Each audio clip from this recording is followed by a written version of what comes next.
Good morning વિદ્યાર્થી મિત્રો. પાંચમા ચેપ્ટરની અંદર ઘર્ષણ બળની ચર્ચા આપણે પૂરી કરેલી, પણ ઘર્ષણને આધારે બીજો એક અગત્યનો ટોપિક છે આપણો કે વર્તુળાકાર ગતિ.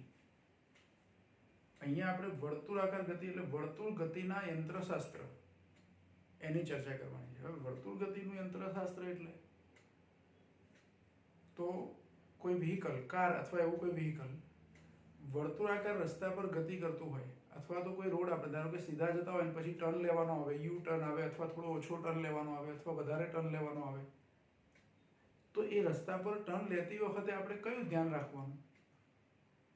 તો સીધા રસ્તા પર આપણે જેટલી સ્પીડમાં જતા હોય એના એ સ્પીડમાં તમે ટર્ન લો તો શું થાય? ફૂલ સ્પીડમાં તમે સમજો કે સીધા રસ્તા પર ગતિ કરો, સારો રોડ છે, ખુલ્લો રોડ છે, ખાડા ટેકરા વગરનો છે, ટ્રાફિક વગરનો છે, એવા રસ્તા પર તમે વ્હીકલ લઈને, ધારો કે કાર લઈને જાઓ છો, બહુ સ્પીડમાં, જેટલી મેક્સિમમ શક્ય સ્પીડ છે એટલી સ્પીડમાં તમે જાઓ છો, અને પછી એકદમ ટર્ન લેવાનો આવે છે, વળાંક લેવાનો આવે છે, તો તમે શું કરશો? તો કારની સ્પીડ આપણે શું કરીશું? ઘટાડી દઈશું. એટલે વળાંક લેતી વખતે શું ધ્યાન રાખવાનું એ આપણને ખબર છે, ભલે આ વસ્તુ આપણે ભણ્યા નથી. તમે સાયકલ લઈને પણ જતા હોય તો પણ આ ધ્યાન રાખવાનું છે. તમે ટુ વ્હીલર લઈને જતા હોય તો પણ આ ધ્યાન રાખવાનું છે કે સીધા રસ્તા પર જેટલી સ્પીડમાં આપણે જઈએ છીએ એટલી સ્પીડમાં તમે વળાંક લઈ શકતા નથી. વળાંક લેતી વખતે ઓટોમેટિક આપણે આપણી સ્પીડ શું કરીએ છીએ? ઓછી કરી દઈએ છીએ. કેમ કે આપણને બીક લાગે છે કે પડી જઈશું તો, સ્લીપ થઈ જઈશું તો. આવી આપણને ખબર છે, ભલે એની થિયરી તમે શીખ્યા નથી. હવે એ થિયરી આપણે શીખીએ છીએ કે અમુક ત્રિજ્યાનો વર્તુળાકાર ટર્ન હોય અથવા યુ આકારનો ટર્ન હોય, વળાંક લેવાનો હોય તમારે, તો એ વળાંકને આધારે મહત્તમ કેટલી સ્પીડ પર તમે ટર્ન લઈ શકશો કે જેથી તમે સ્લીપ ના થઈ જાઓ. તો એનું જરૂરી સૂત્ર કયું? એમાં બે પ્રકારના રસ્તા હોય પાછા. વળાંકવાળા બે પ્રકારના હોય. એક સમતલ વળાંકવાળો રસ્તો હોય. આપણા ઘરની અંદર ધારો કે ફ્લોરિંગ છે, એ ફ્લોરિંગ પર આપણે આમ વર્તુળાકાર એક ટ્રેક બનાવી દઈએ અને એની પર મારે સાયકલ ચલાવવી છે, મોટો હોલ છે ધારો કે, પણ એનું ફ્લોરિંગ છે એકદમ સમક્ષિતિજ છે અને એની પર સાયકલ ચલાવવા માટેનો ટ્રેક આપણે બનાવી દીધો છે, એની પર આપણે સાયકલ ચલાવીએ છીએ. તો ત્યાં કોઈ ઢાળ જેવું કશું નથી. તો એ સમક્ષિતિજ વક્રાકાર રસ્તો કહેવાય. એવા રસ્તા માટે મહત્તમ સલામત ઝડપ કેટલી તેની ચર્ચા કરવાની. અને બીજું, ઢોળાવવાળો વક્રાકાર રસ્તો હોય તો એની પર મહત્તમ સલામત ઝડપ કેટલી એની ચર્ચા કરવાની. ઘણી વખતે આપણે એવા રસ્તા હોય છે કે જે રસ્તા જે બાજુ વળાંક હોય ત્યાં અંદર તરફ થોડા ઢળતા હોય છે, અને જો તો તમે રસ્તાઓ વિશે થોડું ઘણું જાણતા હોય, હાઈવે કે આપણા જે રસ્તા હોય એમાં વળાંક આવે ત્યાં એના જે એન્જિનિયરો છે, રસ્તો બનાવવાવાળા, એ લોકો જે જગ્યાએ વળાંક આવે છે ત્યાં અંદરની તરફ એ રોડને થોડોક ઢાળ આપતા હોય છે. તો આ ઢાળ આપવાનું પણ ચોક્કસ કારણ છે.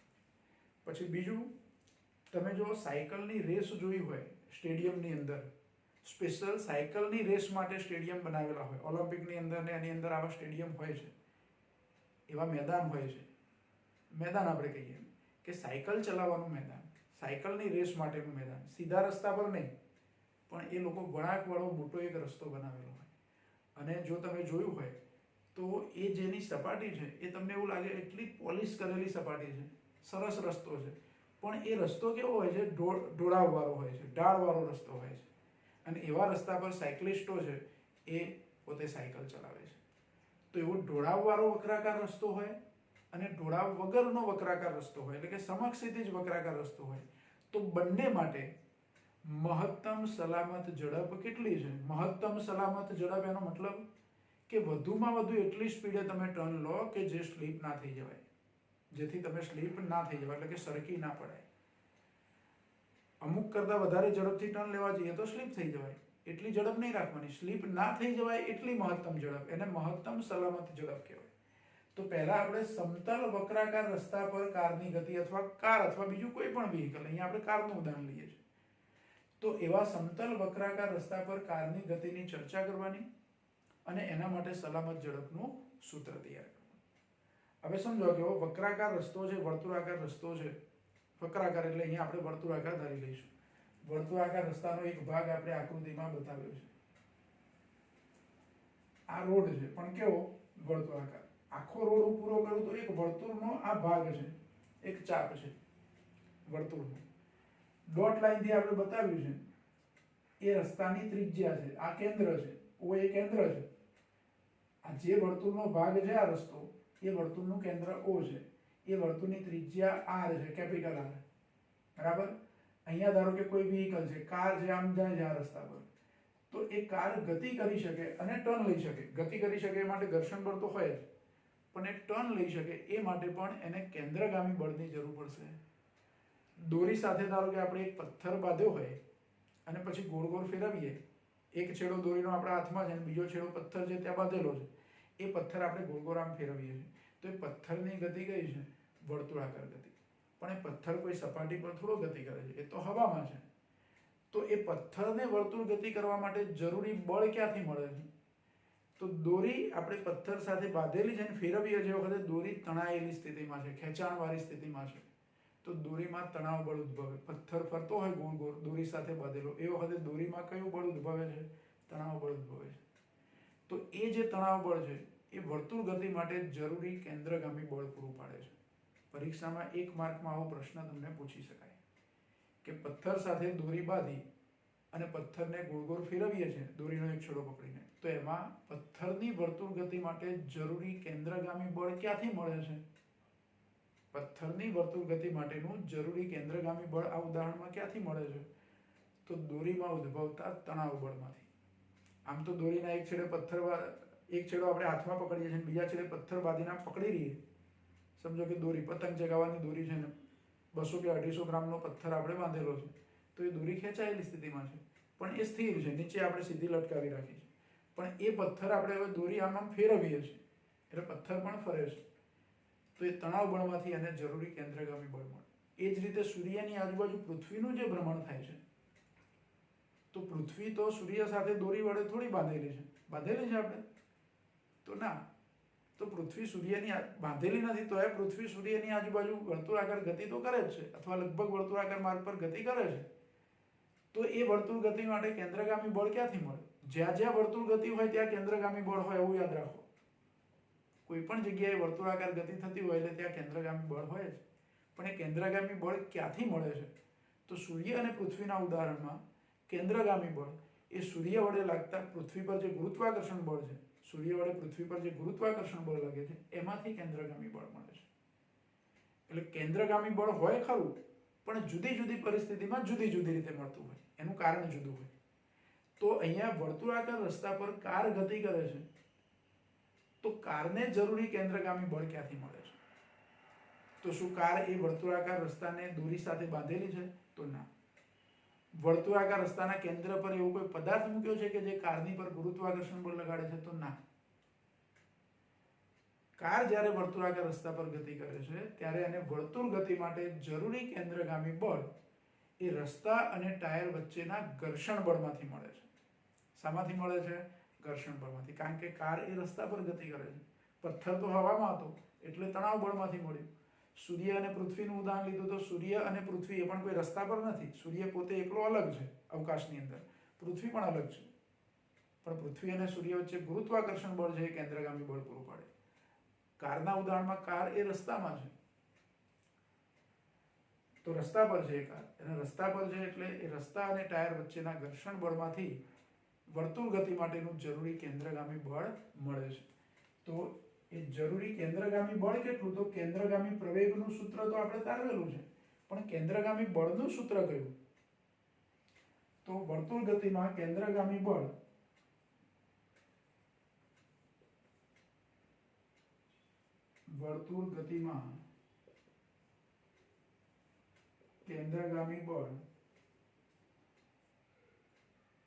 F બરાબર m/ac.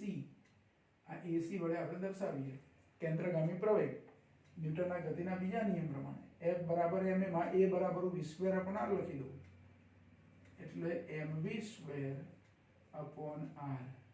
F બરાબર આ કેન્દ્રગામી બળ થયું.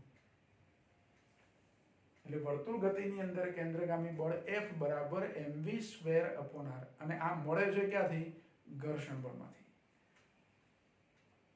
હવે આ કાર છે એ અહીંયા સહેજ જુદી આકૃતિ બતાવી. કાર અહીંયા આપણે નાની બતાવી હતી, અહીંયા રસ્તાનો એક થોડો ભાગ બતાવ્યો છે અને કાર બતાવી છે. એ કાર પર લાગતા બળો કયા કયા?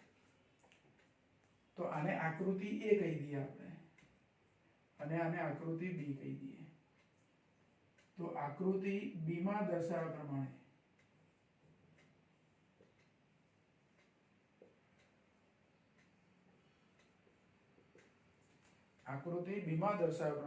કાર પર લાગતા બળો કયા કયા બળો લાગે છે તે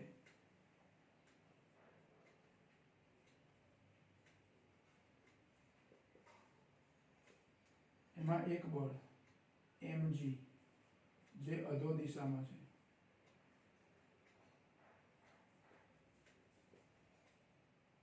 mg કેવું છે? અધો દિશામાં. પછી બીજું બળ છે n લંબ પ્રત્યાઘાતી બળ.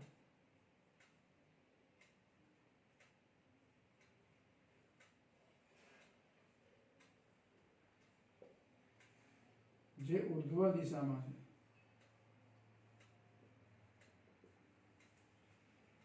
mg ની વિરુદ્ધ છે. mg એટલે ગુરુત્વાકર્ષણ બળ અથવા વજન બળ. કારનું દળ, કારમાં બેઠેલા વ્યક્તિઓ સહિત કારનું દળ જો m હોય તો અધો દિશામાં ગુરુત્વાકર્ષણ બળ mg જેટલું થાય, mg. અને n એ લંબ પ્રત્યાઘાતી બળ છે. અને ત્રીજું બળ કયું બતાવ્યું છે આપણે? ઘર્ષણ બળ, જે કેન્દ્ર તરફ હોય. એટલે વર્તુળ ગતિ જે છે, વર્તુળાકાર જે રસ્તો છે, વર્તુળાકાર રસ્તો છે એ વર્તુળાકાર રસ્તાના કેન્દ્ર તરફ હોય. એટલે એ રસ્તા, આ જે રસ્તો છે એ આવી રીતે આમ વળાંકવાળો રસ્તો છે, આમ ટર્ન લેતો. એનો એક ભાગ આપણે આકૃતિમાં બતાવ્યું છે.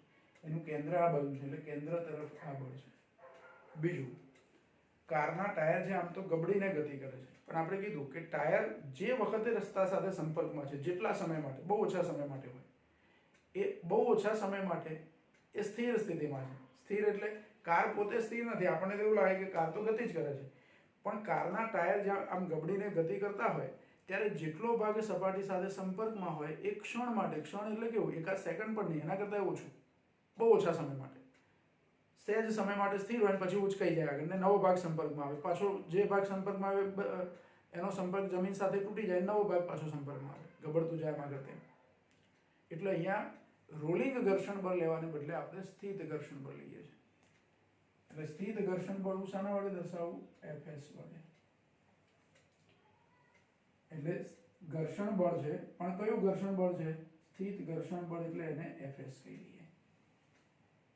હવે આ કાર રસ્તા પર ગતિ કરે છે તો એ કાર પર લાગતું અધો દિશામાં જે ગુરુત્વાકર્ષણ બળ છે અને લંબ બળ છે, આ બે બળો એના મૂલ્યો સરખા અને પરસ્પર વિરોધી દિશા. કેમ કે કાર રસ્તા પર આવી રીતે ચાલશે, હવામાં ઉંચકાશે કાર? ના. રસ્તામાં નીચે અંદર જમીનમાં જતી રહેશે? ના. એ જે રસ્તા પર છે રસ્તા પર જ કાર ચાલ્યા કરે છે વર્તુળાકાર માર્ગે, પણ એ હવામાં ઊંચી થઈને ઉપર જતી રહેતી નથી અથવા જમીનમાં નીચે ઉતરી જતી નથી. એટલે mg અને n ટૂંકમાં આ શિરોલંબ દિશા, ઉર્ધ્વ દિશા અથવા આ શિરોલંબ દિશા, શિરોલંબ દિશામાં કોઈ પરિણામી બળ લાગતું નથી. એટલે n અને mg કેવા હોય? સરખા.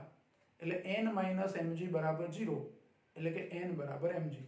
એટલે શિરોલંબ દિશામાં કોઈ પરિણામી બળ ના હોવાથી આવું લખી શકીએ આપણે.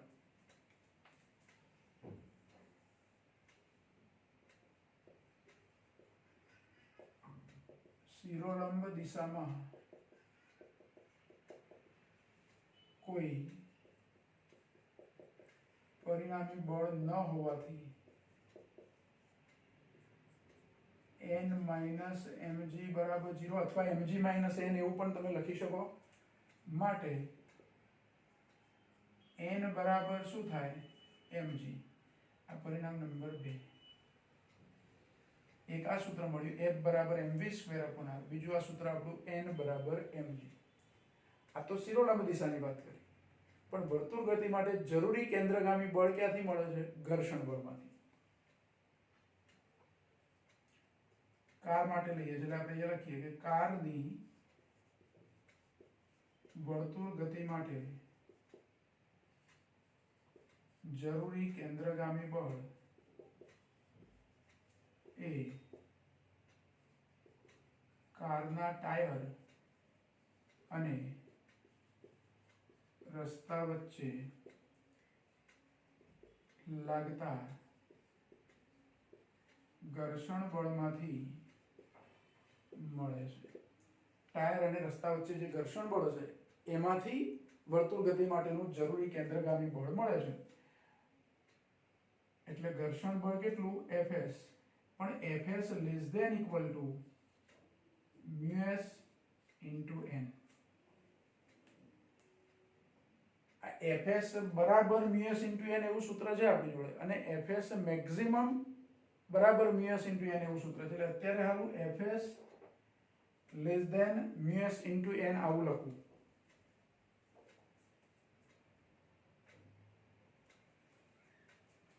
અને જો Fs ની બદલે મારે Fs મેક્સિમમ જો લેવાનું થાય તો ઇક્વલ ટુ લેવાય. પણ આ ઘર્ષણ બળ છે એ કયું બળ પૂરું પાડે છે? તો કેન્દ્રગામી બળ. કેન્દ્રગામી બળ એટલે શું? mv²/r. હવે એક કાર માટેની ઝડપ, હું ઝડપ મહત્તમ લઉં તો મહત્તમ કેટલી ઝડપ લઈ શકું? ટર્ન લેતી વખતે કાર સ્લીપ ના થઈ જાય અથવા વ્હીકલ જે છે સ્લીપ ના થઈ જાય એટલી મહત્તમ ઝડપ રાખું તો આ Fs મેક્સિમમ થઈ જાય. એટલે v બરાબર vmax મેક્સ લેતા, અથવા એને vm કહી દઈએ આપણે. v બરાબર vm લઈએ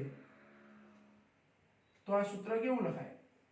તો Fs બરાબર મ્યુએસ ઇન્ટુ n બરાબર mv maximum square upon r આવું લખાય. એ વખતે અહીંયા ઇક્વલ ટુ થઈ જાય. અને આ બળ Fs મેક્સિમમ મારે લખવું પડે. Fs શું લખવું પડે? મેક્સિમમ. એટલે Fs મેક્સિમમ બરાબર મ્યુએસ ઇન્ટુ n બરાબર mv square maximum upon r આવું થાય. હવે આને ભૂલી જાઓ તો મ્યુએસ ઇન્ટુ n બરાબર mv maximum square upon r બરાબર મ્યુએસ. હવે n બરાબર તો અહીંયા સમીકરણ 1 માં શું છે? mg. એટલે n ની જગ્યાએ હું શું લખી દઉં? mg બરાબર mv square maximum upon r. હવે બે બાજુથી m ઉડી જશે અને v ને મારે કરતા બનાવવા છે એટલે r જે આ બાજુ લઈ જવા પડે. એટલે મ્યુએસ r g થઈ જાય. r અહીંયા લઈ જાઓ, m તો ઉડી ગયા. એટલે v મેક્સિમમ સ્ક્વેર અથવા v સ્ક્વેર મેક્સિમમ બરાબર મ્યુએસ r g આવું સૂત્ર થાય. v સ્ક્વેર મેક્સિમમ બરાબર મ્યુએસ r g. તો v મેક્સિમમ બરાબર શું થાય? તો under route mu s r g. આ v મેક્સિમમ નું સૂત્ર મળ્યું. અહીં v મેક્સિમમ એ કારની મહત્તમ સલામત ઝડપ છે. કેવા રસ્તા પર? વક્રાકાર રસ્તો અને એમાં સમક્ષિતિજ.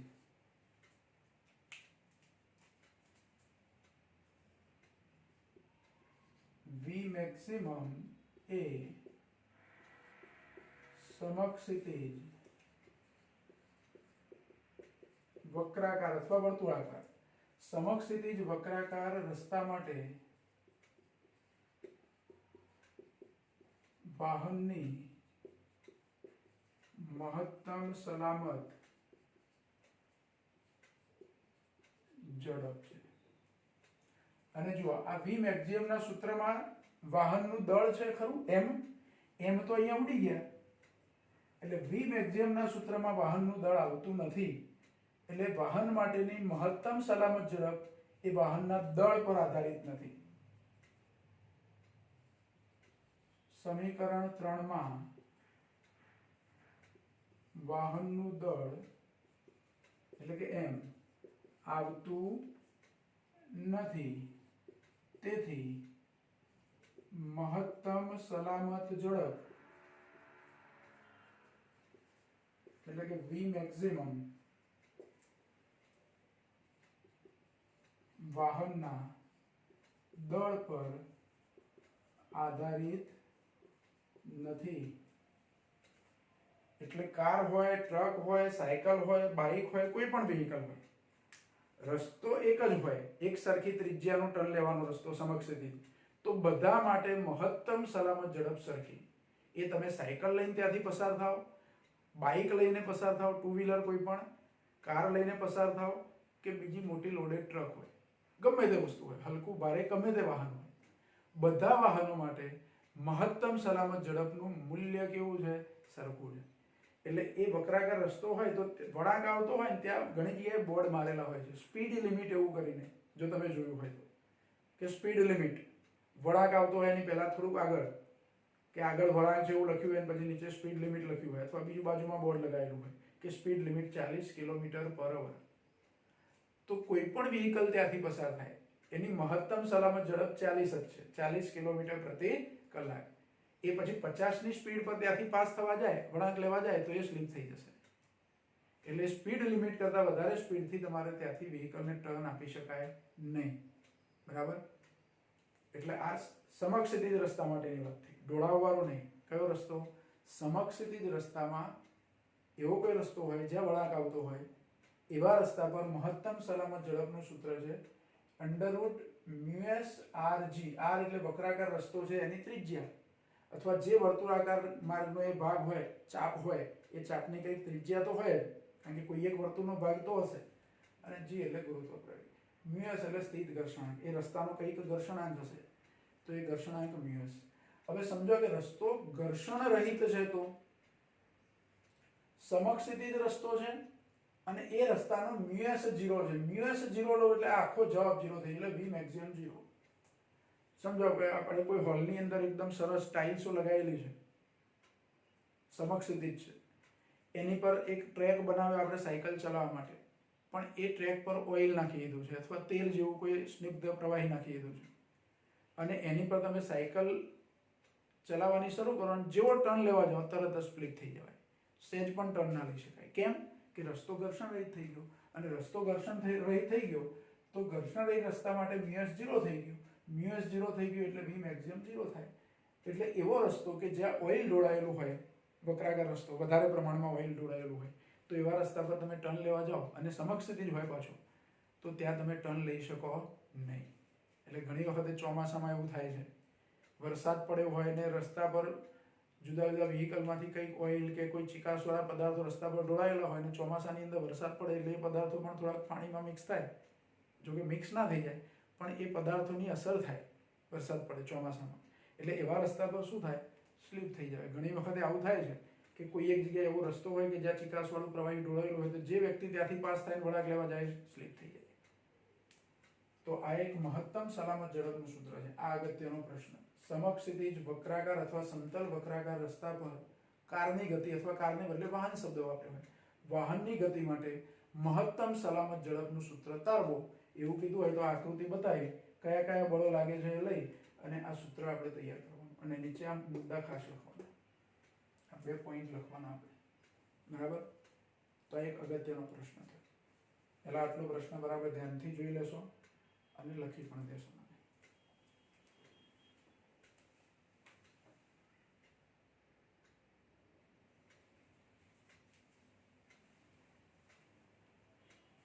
જો એક પ્રશ્ન આપણે જે શીખ્યા, સમક્ષિતિજ વક્રાકાર રસ્તો, એની પર કારની મહત્તમ સલામત ઝડપ અથવા વાહનની મહત્તમ સલામત ઝડપ, એનું સૂત્ર શીખ્યા. v maximum બરાબર √μs/rg. હવે ઢોળાવવાળો વક્રાકાર રસ્તો લેવાનો. કેવો વક્રાકાર રસ્તો લેવાનો? ઢોળાવવાળો. ઢોળાવવાળો વક્રાકાર રસ્તો છે એની પર કારની ગતિ, મહત્તમ સલામત ઝડપ એની કેટલી હશે? ઢોળાવવાળો વક્રાકાર રસ્તો, એનું ઉદાહરણ લેવું હોય તો પેલા ઘણી વખત પેલા મોતના કૂવાની અંદર બાઇક ચલાવતા હોય ને કાર ચાલકો કાર ચલાવતા હોય, તો એ રસ્તો કેવો કહેવાય? એ જે રસ્તા પર કાર ચલાવે છે ઢોળાવવાળો, એમાં ખૂબ જ વધારે ઢોળાવ હોય છે. પણ નોર્મલ આપણા જે રસ્તા હોય વળાંકવાળા, એમાં થોડો સામાન્ય ઢોળાવ તો હોય જ છે. તો એવા ઢોળાવવાળા રસ્તાનો એક ભાગ આ આકૃતિમાં બતાવ્યો છે આપણે, પહેલી આકૃતિમાં. અને આકૃતિ A કહી દઈએ અને આને આકૃતિ B કહી દઈએ. હવે આકૃતિ A જુઓ પહેલા. એની પર અહીંયા આપણે કાર જેવું કોઈ વસ્તુ બતાવી છે, એની પર કયા કયા બળો લાગે છે? તો એક અધો દિશામાં ગુરુત્વાકર્ષણ બળ લાગે mg. ગુરુત્વાકર્ષણ બળ હંમેશા અધો દિશામાં જ હોય. પછી આ લંબ પ્રત્યાઘાતી બળ, તો એ જે સપાટી હોય ને એ સપાટીને લંબ રૂપે લાગે. સમક્ષિતિજ રસ્તા પર આપણે શું કરેલું? mg અધો દિશામાં અને n ઉપર, એટલે પરસ્પર વિરુદ્ધ બતાવેલા, પણ એ રસ્તો સમક્ષિતિજ હતો. હવે રસ્તો કેવો છે? ઢોળાવવાળો. રસ્તાનો ઢોળાવ બદલાય એમ n ની દિશા બદલાય. રસ્તો ઢોળાવવાળો એટલે n રસ્તાને લંબ રૂપે હોય, એટલે આ રસ્તો છે એને લંબ રૂપે n આ બાજુ છે, એટલે બીજું બળ n થયું. અને ત્રીજું બળ વાહનના ટાયર અને રસ્તા વચ્ચે લાગતું ઘર્ષણ બળ આ બાજુ હોય. આ ત્રણ બળો લાગે, મુખ્ય ત્રણ બળો હોય. એ રસ્તો સમક્ષિતિજ હોય કે ઢોળાવવાળો. પણ ફરક કયો? તો mg અધો દિશામાં હોય તો n જે mg ની વિરુદ્ધ નથી, n જે એ સપાટીને લંબરૂપે છે. આટલો ફરક છે. હવે આ વાહન, આ ઢોળાવ છે એ આવો ઢોળાવ છે, એની પર વાહન આમ ગતિ કરે છે, ધારો કે ઢોળાવવાળા રસ્તા પર. ઢોળાવવાળા રસ્તા પર આમ ઉપર જવાની વાત નથી, ઢોળાવ ચડવાની વાત નથી. ઢોળાવવાળા રસ્તા પર એ કાર ગતિ કરે છે. તો એ વખતે ટાયર અને રસ્તા વચ્ચે લાગતું ઘર્ષણ બળ એ તો એને કેન્દ્રગામી બળ પૂરું પાડશે જ, પ્લસ ઢોળાવને કારણે અહીંયા આ લંબ બળ જે છે એનો પણ એક ભાગ કેન્દ્રગામી બળમાં ભાગ ભજવે છે. એટલે કેન્દ્રગામી બળ માટે માત્ર ઘર્ષણ બળ જવાબદાર નથી, લંબ બળનો પણ એક ઘટક ત્યાં કામ કરે છે. જ્યારે સમક્ષિતિજ રસ્તા પર લંબ બળ એ વર્તુળ ગતિ માટે જવાબદાર હોતું નથી, જ્યારે ઢોળાવવાળા રસ્તા પર લંબ બળ જે છે n એનો પણ એક ભાગ ત્યાં અસરકારક હોય છે. હવે એ બધા બળો એ કેવી રીતે ભાગ ભજવે છે અને એની પરથી મહત્તમ સલામત ઝડપ એનું સૂત્ર શું થાય એ શીખવાનું છે. એના માટે અહીંયા બીજી આકૃતિ આપણે બતાવી છે. આમાં કાર્ટેશિયન પદ્ધતિને અનુરૂપ ઘટકો લેવાના. બીજી એક વસ્તુની આપણે જો સ્પષ્ટતા કરી લઈએ. ગઈ વખતે આપણે ઢાળ પર એક બ્લોક પહેલા સમક્ષિતિજ હતો ને પછી ધીરે ધીરે એનો ખૂણો વધારી અને બ્લોક સરકી પડવાની તૈયારીમાં હોય એવો એક પ્રશ્ન સોલ્વ કરેલો, ઉદાહરણનો દાખલો હતો, બરાબર? તો એવા ઢાળવાળો જે પ્રશ્ન છે એની અંદર કાર્ટેશિયન પદ્ધતિ અને અહીંયા કાર્ટેશિયન પદ્ધતિ અલગ અલગ રીતે લેવાની છે. એમાં કાર્ટેશિયન પદ્ધતિ કેવી રીતે લીધેલી આપણે? તો ઢાળને સમાંતર y અક્ષ અને ઢાળને લંબ x અક્ષ. એ બ્લોક જે મૂકેલો હતો ઢાળ પર અને એમાં નીચે સરકવાની વાત હતી, જ્યારે આમાં કાર આવી રીતે ચલાવવાની વાત છે. તો અહીંયા કાર્ટેશિયન પદ્ધતિ કેવી? તો નોર્મલ આપણે સમક્ષિતિજ x અક્ષ લઈએ છીએ અને શિરોલંબ y અક્ષ લઈએ છીએ એવી રીતે, બરાબર? તો આ x અક્ષ છે, આડી આવી કઈ અક્ષ છે? x. એટલે ઊભી અક્ષ કઈ થઈ ગઈ? y. અક્ષો એવી રીતે અહીંયા લીધી છે. બીજું, હવે ઊભી અક્ષ y અક્ષ લીધી તો y અક્ષની દિશામાં નીચે તરફ mg તો લાગે જ છે, એટલે mg નો અહીંયા કોઈ ઘટક આવે નહીં, કારણ કે પોતે y અક્ષ ઉપર છે એટલે એનો x ઘટક 0 થાય, એટલે mg નો કોઈ ઘટક ના હોય. પણ n બળ જે આ બાજુ છે એ x અક્ષ ઉપર નથી અને y અક્ષ ઉપર નથી. હવે આ ઢોળાવ છે એ θ જેટલો હોય તો ભૂમિતિ પરથી આ ખૂણો θ થાય એવું આપણે નક્કી કરી શકીએ. કેવી રીતે એ જુઓ તો અહીં જુઓ, એક કાટકોણ ત્રિકોણ બને છે. આટલે સુધી લઉં તો આ કાટકોણ ત્રિકોણ છે. આ θ હોય તો આ 90 - θ થાય, કારણ કે આ તો 90 છે. હવે આ બાજુ n ની વિરુદ્ધ દિશામાં ખાલી એક ડોટ લાઈન હું બતાવું છું. આ 90 - θ હોય તો આટલું તો કાટખૂણો થાય પાછું 90. આ ઢાળની સપાટી અને આ ડોટ લાઈન 90 નો ખૂણો છે, એમાંથી આ ખૂણો 90 - θ છે, એટલે આ બાજુ θ થાય. આ ખૂણો કેટલો થાય? θ. અને આ θ ની સામે એટલે એનો અભિકોણ, ભૂમિતિમાં અભિકોણો એકરૂપ હોય એટલે આ ખૂણો θ થાય. જો આ ઢોળાવ θ જેટલો હોય, આ સમક્ષિતિજ સાથે આ ઢાળનો ખૂણો θ જેટલો હોય, તો અહીંયા n એ આ y અક્ષ સાથે કેટલો ખૂણો બનાવે? θ જેટલો. તો n ના બે ઘટકો મળે. ધ્યાન રાખો, હવે કોઈ સદિશના આપણે ઘટકો લઈએ તો ખૂણાની પાસેની બાજુ માટે cos ઘટક લઈએ છીએ અને સામેની બાજુ માટે sin ઘટક લઈએ છીએ. અહીંયા હું કાર્ટેશિયન પદ્ધતિ લઉં તો આ ચરણ કયું કહેવાય? તો આ પહેલું ચરણ અને આ બીજું ચરણ. n કયા ચરણમાં છે? બીજા ચરણમાં. n નો આ બાજુનો ઘટક ધન y અક્ષની દિશામાં મળે અને આ ઘટક ઋણ x અક્ષની દિશામાં મળે. પણ ધન y દિશામાં ઘટક મળે ખૂણાની પાસેની બાજુ છે, એટલે n નો cos ઘટક એટલે n cos θ કહેવાય. ધ્યાન રાખો, ઘટકો લેવામાં ધ્યાન રાખવાનું છે આ પ્રશ્ન. તો આ n cos θ થયા હવે આ બાજુ n cos હોય તો એને લંબ n sin હોય જ. એ જ રીતે આ F ઘર્ષણ બળ જે મેં F વડે દર્શાવ્યું છે ત્રીજા ચરણમાં છે, એનો એક ઘટક ઋણ x અક્ષની દિશામાં અને એક ઋણ y અક્ષની દિશામાં મળે. હવે આમાં આ બાજુ ઘટક એટલે આ ખૂણાની સામેનો ઘટક છે, F નો ખૂણાની સામેનો ઘટક છે, એટલે આ બાજુ F નો sin ઘટક આવે તો આ બાજુ ઓટોમેટિક કયો ઘટક થઈ જાય? cos ઘટક. આ ખૂણો થીટા થાય. બરાબર? એટલે હવે જુઓ, આ બાજુ n sin થીટા આવે, n નો એક ઘટક અને f નો એક ઘટક, આ બંને એક જ દિશામાં, n sin અને f cos. જે વર્તુળ ગતિ તરફ રસ્તાની જે વર્તુળ ગતિ છે, આનું કેન્દ્ર છે એ આ બાજુ હશે, જે v²r જેટલો એનો કેન્દ્રગામી પ્રવેગ હોય. તો આ બાજુ જે બાજુ કેન્દ્રગામી પ્રવેગ છે એ બાજુ કેન્દ્રગામી બળ લાગે. વર્તુળ ગતિ માટે જરૂરી કેન્દ્રગામી બળ આ બે ઘટકોમાંથી મળે. એટલે એમાં થીટા જવાબદાર છે, ઢોળાવ જવાબદાર છે. ઘર્ષણ બળનો એ થોડો ભાગ છે એમાં, અને લંબ બળનો એ થોડો ભાગ છે. એ બે ભેગા થઈને કયું બળ પૂરું પાડે છે? કેન્દ્રગામી બળ. બીજું, આ શિરોલંબ દિશાના બળોનું શું કામ છે અહીંયા? તો આ બાજુ n cos છે અને આ બાજુ mg અને f sin છે. કાર ઉર્ધ્વ દિશામાં પણ જતી નથી, નીચે તરફ પણ જતી નથી, એટલે આ બળોનું પરિણામી બળ તો શૂન્ય છે. એટલે કે n cos θ એ કોના જેટલા છે? તો આ બેના સરવાળા જેટલા, એટલે પરિણામી બળ શૂન્ય થાય. એટલે શિરોલંબ દિશામાં કારની કોઈ ગતિ નથી, એટલે શિરોલંબ દિશાનું પરિણામી બળ શું છે? શૂન્ય. એને આધારે n cos θ બરાબર mg પ્લસ f sin θ આવું આપણે લખી શકીએ. જુઓ, હવે સીધા આપણે આ ઘટકો પરથી જ જઈએ છીએ. એટલે આકૃતિ b માં દર્શાવ્યા પ્રમાણે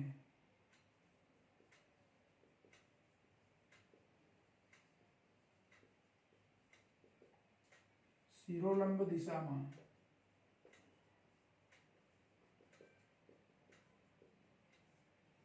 કોઈ પરિણામી બળ ન હોવાથી, શિરોલંબ દિશામાં કોઈ પરિણામી બળ નથી, એટલે હું શું લખી શકું? mg પ્લસ f sin θ બરાબર n cos θ આવું લખી શકાય.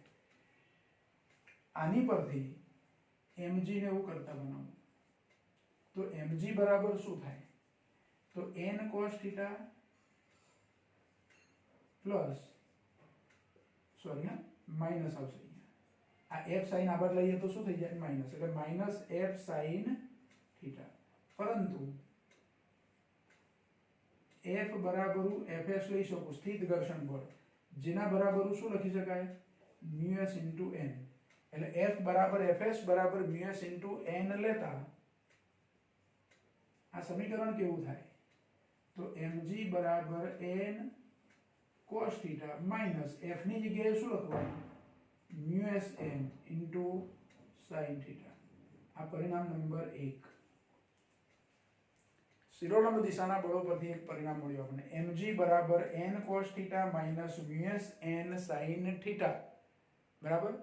હવે જરૂરી કેન્દ્રગામી બળ એ આ બેના સરવાળાથી પૂરું પડે, એટલે કે એ બેના સરવાળા જેટલું હોય.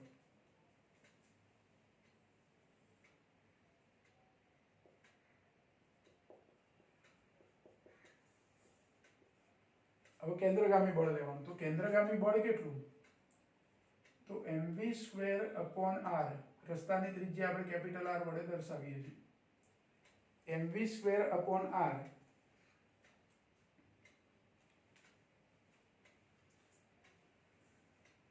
બરાબર, હવે જો શું થશે? તો આ બેના સરવાળા જેટલું થશે. mv²/r એ કેન્દ્રગામી બળ પૂરું પડાય છે, એટલે mv, અને એ વખતે v મારે મેક્સિમમ લખવા પડે તો જ ઇક્વલ ટુ લખી શકું, નહીં તો લેસ ધેન ઇક્વલ ટુ થઈ જાય. એટલે અહીંયા v મેક્સિમમ લખી દઉં છું. mv maximum²/r બરાબર n sin θ plus f cos θ. પણ f બરાબર આના જેવું ફરીથી μs * n લખી દઈએ. એટલે mv² maximum/r બરાબર n sin θ plus μs * n cos θ. મેં f ની જગ્યાએ શું લખી દીધા? μs * n. આને કહી દઈએ પરિણામ નંબર 2. હવે સમીકરણ 2 ને સમીકરણ 1 વડે ભાગીએ આપણે. 1 ને 2 વડે નહીં, 2 ને 1 વડે. સમીકરણ 2 ને સમીકરણ 1 વડે ભાગતા. તો જો આની ડાબી બાજુ ભાગ્યા પહેલા સમીકરણની ડાબી બાજુ, એટલે કે mv² મેક્સિમમ અપોન r ભાગ્યા mg બરાબર. હવે જો આવું લખીએ તો શું થાય?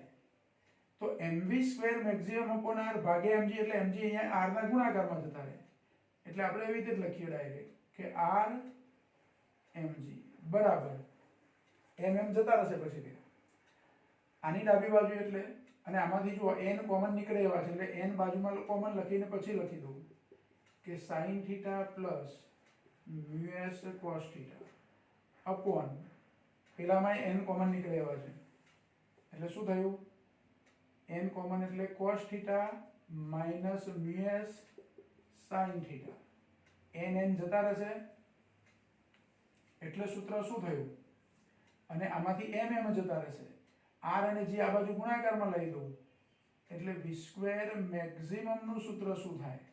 તો rg કૌંસમાં sin θ પ્લસ મ્યુએસ cos θ ભાગ્યા cos θ માઇનસ મ્યુએસ sin θ. આ સૂત્ર મળી ગયું આપણને. પણ આપણે સહેજ જુદી રીતે આને લખવું છે, એટલે અંશ અને છેદ બંનેને cos θ વડે ભાગી દઈએ. આ સમીકરણ નંબર 3 કહી દઉં આને. સમીકરણ 3 ની જમણી બાજુમાં અંશ અને છેદને cos θ વડે ભાગતા. જો બધાને cos θ વડે ભાગેલ, આને cos θ વડે ભાગવાના, આને cos θ વડે, આને cos θ વડે, આને cos θ વડે. અંશ અને છેદને cos θ વડે ભાગીએ એટલે કોઈ ફરક પડતો નથી. તો v² મેક્સિમમ બરાબર શું થશે? તો rg તો ખરા જ. હવે કૌંસના બધા પદોને cos θ વડે ભાગું છું, તો sin ને cos વડે ભાગીએ એટલે sin θ ભાગ્યા cos θ શું થાય? tan θ. શું થશે? tan θ plus mu s into cos θ માં cos θ વડે ભાગ્યા, અને cos ભાગ્યા cos એટલે 1 થઈ જાય, એટલે ખાલી મ્યુએસ વધે.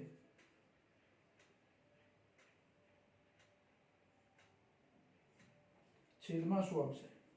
તો cos θ ને cos θ વડે ભાગવું એટલે 1 માઇનસ મ્યુએસ sin θ માં sin θ ને sin વડે cos વડે ભાગીએ એટલે tan, એટલે મ્યુએસ tan θ.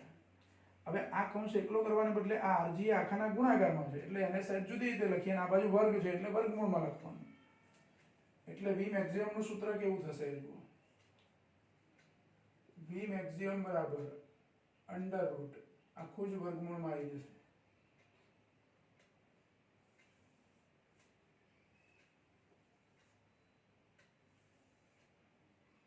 તો rg તો ખરા જ. કૌંસમાં શું આવશે? તો tan θ પ્લસ મ્યુએસ. હવે tan θ પ્લસ મ્યુએસ હોય કે મ્યુએસ પ્લસ tan θ હોય, આ બે તો સરવાળામાં છે, એટલે ગમે તે ક્રમમાં લખી શકું. એટલે કૌંસમાં હું શું લખું? મ્યુએસ પ્લસ tan θ, અને કૌંસ મોટો કરીએ આપણે, mu s plus tan θ upon 1 minus mu s tan θ, 1 minus mu s tan θ, અને પછી કૌંસ પૂરો. આ બધું વર્ગમૂળમાં છે rg. એટલે v મેક્સિમમ નું સૂત્ર આવું મળ્યું. જુઓ, v મેક્સિમમ બરાબર શું મળ્યું આપણને? વર્ગમૂળમાં rg કૌંસમાં mu s plus tan θ upon 1 minus mu s tan θ. આ સૂત્ર છે એ ઢોળાવવાળા વર્તુળાકાર અથવા વક્રાકાર રસ્તા માટે મહત્તમ સલામત ઝડપનું સૂત્ર થયું. આને નંબર આપી દઉં 4. આ બહુ અગત્યનું સૂત્ર. જો આ સૂત્રમાં ધારો કે આ રસ્તાને ઢોળાવ નથી, એટલે θ બરાબર 0. θ બરાબર 0 લઈ લઉં તો શું થાય? તો tan 0 0 થાય, એટલે શું વધે? જુઓ, v મેક્સિમમ બરાબર under route rg mu s plus 0 upon 1 minus 0 એટલે ખાલી મ્યુએસ વધે અને v મેક્સિમમ નું સૂત્ર rg * મ્યુએસ થઈ ગયું એટલે કે મ્યુએસ rg જે આગળ આપણે સૂત્ર તારવી પહેલું સમક્ષ સ્થિત રસ્તા માટે મળી જાય એટલે આ સૂત્રમાં જો તમે θ બરાબર 0 લઈ લો તો કયા રસ્તા માટેનું સૂત્ર થઈ જાય સમક્ષિતિજ વક્રાકાર રસ્તાનું આપણે આ ઢોળાવવાળા વક્રાકાર રસ્તાનું સૂત્ર છે એની પરથી મારે સમક્ષિતિજ વક્રાકાર રસ્તાનું સૂત્ર લખવું હોય તો θ બરાબર 0 લઈ લેવાનું બરાબર એટલે આ એક વ્યાપક સૂત્ર થઈ ગયું ઢોળાવવાળા રસ્તા માટે ચાલે સમક્ષિતિજ રસ્તા માટે ચાલે સમક્ષિતિજ રસ્તા માટે મારે આ સૂત્ર વાપરવું હોય તો θ બરાબર શું લેવાનું 0 જો આ સૂત્રમાં પણ વાહનનું દળ આવતું નથી એટલે બધા વાહનો માટે આપેલા રસ્તા પર મહત્તમ સલામત ઝડપ કેવી સરખી બીજું ધારો કે સમક્ષિતિજ રસ્તામાં તો આપણે એવું કીધું કે સમક્ષિતિજ રસ્તો હોય અને ઓઇલ કે એવું કશું ઢોળાયેલું હોય ને એની પર ટર્ન લેવા જઈએ તો તરત સ્લીપ થઈ જવાય ઢોળાવવાળો રસ્તો હોય અને ઓઇલ ઢોળાયેલું હોય તો એટલે કે ઘર્ષણ રહિત હોય તો મ્યુએસ બરાબર 0 લઈને જોઈએ આપણે શું થાય છે જો મ્યુએસ બરાબર 0 એટલે કે ઘર્ષણ રહિત રસ્તો હોય ઘર્ષણ રહિત આવું બોલીએ છીએ મ્યુએસ બરાબર 0 હોય એટલે ઘર્ષણ રહિત રસ્તો હોય તો v મેક્સિમમ નું સૂત્ર શું થાય તો v મેક્સિમમ એને પછી v મેક્સિમમ નહીં કહીએ આપણે પણ જોઈએ શું થાય છે rg તો આવશે જ કૌંસ બહાર છે કૌંસ કેવો થશે તો આ મ્યુએસ 0 લેવાના એટલે 0 + tan θ એટલે ઉપર શું આવે tan θ નીચે શું થાય તો 1 માઈનસ મ્યુએસ 0 લેવાના એટલે 0 * tan θ એટલે આ 0 થઈ જાય એટલે 1 - 0 એટલે 1 એટલે છેદમાં ખાલી 1 આવે મતલબ કે vo આને ઓપ્ટિમમ સ્પીડ કહીશું √rg tan θ જો આ રસ્તામાં સલામત ઝડપ ઘર્ષણ રહિત રસ્તો હોય તો પણ આ જવાબ 0 થતો નથી મતલબ કે v 0 થતા નથી સમક્ષિતિજ રસ્તો હોય તો ટર્ન લઈ જ ના શકાય એટલે કે v બરાબર 0 સલામત ઝડપ જ ના હોય જ્યારે વક્રાકાર ઢોળાવવાળો વક્રાકાર રસ્તો હોય તો અમુક ઓછી ઝડપથી ઝડપ આ ઓછી થાય પછી આના જેટલી v મેક્સિમમ જેટલી ના થાય એટલે એને vo વડે આપણે દર્શાવીએ છીએ v ઓપ્ટિમમ આને ઓપ્ટિમમ સ્પીડ કહેવાય યથેષ્ટ ગુજરાતીમાં એવો શબ્દ છે યથેષ્ટ ઝડપ પણ આપણે એને ઓપ્ટિમમ થી ઓળખીશું જ્યાં vo બરાબર ઓપ્ટિમમ સ્પીડ કેવી સ્પીડ છે ઓપ્ટિમમ સ્પીડ એટલે v0 અથવા એને vo વડે દર્શાવીએ છીએ v ઓપ્ટિમમ એટલે vo કહીશું આપણે તો vo બરાબર √rg tan θ આ જે સૂત્ર છે આ સમીકરણ એ એવી ઝડપ છે કે રસ્તો ઘર્ષણ રહિત હોય પણ ઢોળાવવાળો હોય તો ધીમે ધીમે તમે ટર્ન લઈ શકો બહુ સ્પીડમાં નહીં ઢોળાવવાળા વક્રાકાર રસ્તા પર થોડીક ઓછી ઝડપથી પણ ટર્ન તો લઈ શકાય પણ સમક્ષિતિજ વક્રાકાર રસ્તો હોય ને ઘર્ષણ રહિત હોય તો ટર્ન લઈ શકાય નહીં આ કેવા રસ્તા માટે ઘર્ષણ રહિત ઢોળાવવાળો રસ્તો હોય તો એમાં બહુ ઓછી ઝડપમાં ધીમે ધીમે તમે ટર્ન લઈ શકો બરાબર અને બીજી એક શરત આવે છે એમાં કે કોઈ રસ્તા પર ઢોળાવવાળા રસ્તા પર વાહન તમારે પાર્ક કરવું હોય તો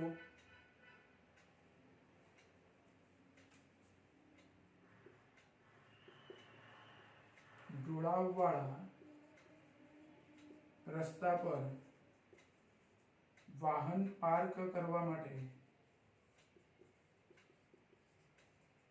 જરૂરી શરત tan θ ≤ µs આવું હોવું જોઈએ tan θ ≤ µs હોય તો ઢોળાવવાળા રસ્તા પર વાહન પાર્ક કરી શકાય આપણને એવું થાય કે ઢોળાવવાળા રસ્તા પર વાહન પાર્ક કેવી રીતે કરવાનું તો સમજો કે ઢાળવાળી કોઈ સપાટી છે આવી ઢાળવાળી સપાટી હવે વાહન જે છે એ કાર ધારો કે આ રીતે આ ઢાળ પર આમ ચલાવતા હોય અને એ ઢાળ પર મારે પાર્ક કરવી હોય તો આપણે હેન્ડ બ્રેક લગાવી દઈએ છીએ પછી ટાયરના પાછળના ભાગમાં પથ્થર કે એવી કોઈ વસ્તુ મૂકી દઈએ એટલે કાર ત્યાં રહેશે એવી રીતે પાર્ક કરવાની વાત નથી કાર આમ નહીં મારે કાર આમ પાર્ક કરવી છે આવી રીતે એટલે કારની લંબાઈ આમ છે અને ઢોળાવવાળો રસ્તો છે રસ્તો રસ્તો એ આખો ઢોળાવવાળો રસ્તો આવો છે, એટલે ટૂંકમાં પેલા મોતના કૂવાની અંદર જે રીતે કાર ચાલે છે એ જ પોઝિશનમાં કારને મારે પાર્ક કરવી છે. તો એના માટેની શરત કઈ, તો એ થીટા જેટલો ઢોળાવ હોય તો એનું ટેન થીટાનું મૂલ્ય મ્યુએસ જેટલું અથવા એના કરતાં ઓછું થવું જોઈએ. તો એ ઢોળાવવાળા રસ્તા પર કાર તમે પાર્ક કરી શકો. કાર આમ પાર્ક નથી કરવાની. એમ તો આપણે નોર્મલ કોઈ ઢાળવાળો રસ્તો હોય, આપણે ઘણી વખત આપણે ઘરનું પ્લિન્થ લેવલ ઊંચું હોય અને રસ્તો નીચો હોય તો કાર ઉતારવા માટે ગેટમાંથી આપણે કાર ઉતારવા માટે ઢાળ આપેલો હોય અને એ ઢાળ પરથી આપણે કાર ઉતારીએ અથવા કાર ચલાવીએ. એવા ઢાળ પર એ પોઝિશનમાં કાર પાર્ક કરવાની વાત નથી, એના 90 ડિગ્રી જેટલા ખૂણે. એટલે કાર આપણે આમ ચલાવતા હોય તો એને બદલે મારે કાર આમ પાર્ક કરવી છે ઢાળ પર. એટલે કાર ઢાળ પર આપણે આમ લઈ જતા હોય આવી રીતે આમ લઈ જઈએ છે એ અલગ વાત છે, અથવા ઉતારીએ અલગ વાત છે, પણ મારે કારને આ રીતે આ પોઝિશનમાં પાર્ક કરવી છે. તો આ પોઝિશનમાં કાર પાર્ક કરું તો કારના ટાયર અને રસ્તા વચ્ચે એટલું ઘર્ષણ બળ લાગવું જોઈએ કે જેથી આમ નીચે સરકી ના જાય કાર, આખી કાર ટાયર સાથે. એટલે એ માટેની શરત tan θ less than equal to mu s હોવું જોઈએ. આ એની શરત છે. બરાબર. તો એક આ સૂત્ર બહુ અગત્યનું, એક આ ઓપ્ટિમમ ઝડપનું સૂત્ર આપણે યાદ રાખવાનું. અને જુઓ, ઓપ્ટિમમ ઝડપથી તમે કોઈ રસ્તા પર કાર ચલાવો તો ઓપ્ટિમમ ઝડપથી વળાંક, આ જુઓ ઓપ્ટિમમ ઝડપ એ શું છે, ઘર્ષણ રહિત રસ્તો હોય તો એની પર ટર્ન લેવા માટેની સલામત ઝડપ છે. પણ ઘર્ષણ વાળો રસ્તો હોય અને હું ઓપ્ટિમમ ઝડપથી ચલાવું તો સમજો કે કોઈ ઢોળાવવાળા વક્રાકાર રસ્તા પર કારની મહત્તમ સલામત ઝડપ વળાંક લેવા માટે 60 કિલોમીટર પ્રતિ કલાક છે અને ઓપ્ટિમમ ઝડપ મ્યુએસ બરાબર 0 લઈને ઓપ્ટિમમ ઝડપ શોધું તો ઓપ્ટિમમ ઝડપ મને મળે છે ધારો કે 40, મહત્તમ ઝડપ મળે છે મને 60 અને ઓપ્ટિમમ ઝડપ ધારો કે મળે છે 40. એવો કોઈ રસ્તો છે તો 60 ની ઝડપે કાર ચલાવીને ટર્ન લઈશ તો કોઈ વાંધો નથી મને, ઘર્ષણ વાળો રસ્તો છે એટલે ઓઇલ કે એવું કશું ઢોળાયું નથી. પણ એ જ રસ્તા પર 60 ને બદલે હું 40 ની ઝડપે કાર ચલાવીશ તો મને શું ફાયદો, તો કારના ટાયર છે એને લાગતો ઘસારો ન્યૂનતમ થઈ જાય. ટાયર ના ઘસાય બહુ. તમે વધારે સ્પીડમાં કાર ચલાવો તો ટાયરને ઘસારો વધારે લાગુ પડે. વળાંકવાળા રસ્તાની વાત કરું છું. અને એ જ વળાંકવાળા રસ્તા પર ઓપ્ટિમમ ઝડપથી કાર ચલાવો તો કારના ટાયરને લાગતો ઘસારો કેવો છે, ન્યૂનતમ હોય છે. આ એક વસ્તુ ખાસ યાદ રાખો. એટલે જો કોઈ ઢોળાવવાળા વક્રાકાર રસ્તા પર ઓપ્ટિમમ ઝડપથી કાર ચલાવવામાં આવે, ભલે ને ઘર્ષણ રહિત રસ્તો નથી, કંઈક ઘર્ષણ બળ છે, તો ઓપ્ટિમમ ઝડપથી એ રસ્તા પર કાર ચલાવવામાં આવે તો એના ટાયરને લાગતો ઘસારો કેવો હોય, ન્યૂનતમ હોય. બરાબર. તો આ વર્તુળ ગતિનું યંત્રશાસ્ત્ર થયું. 2 પ્રશ્નો મુખ્ય આપણે શીખ્યા. એક સમક્ષિતિજ વક્રાકાર રસ્તા પર મહત્તમ સલામત ઝડપનું સૂત્ર અને ઢોળાવવાળા વક્રાકાર રસ્તા પર મહત્તમ સલામત ઝડપનું સૂત્ર. એમાં ઘટકો કેવી રીતે લીધા છે એ ફરી બરાબર ધ્યાનથી તમારે સમજી લેવાનું. બરાબર. કયા કયા બળો લાગે છે, કાર્ટેશિયન પદ્ધતિમાં સમક્ષિતિજ x અને શિરોલંબ y એવી રીતે લીધું આપણે અને એ પ્રમાણે પછી એના ઘટકો લીધા. બરાબર. આજની ચર્ચા અહીંયા આપણે પૂરી કરીએ છીએ. પછી નેક્સ્ટ ટાઈમ આને લગતા આપણે દાખલા સોલ્વ કરીશું.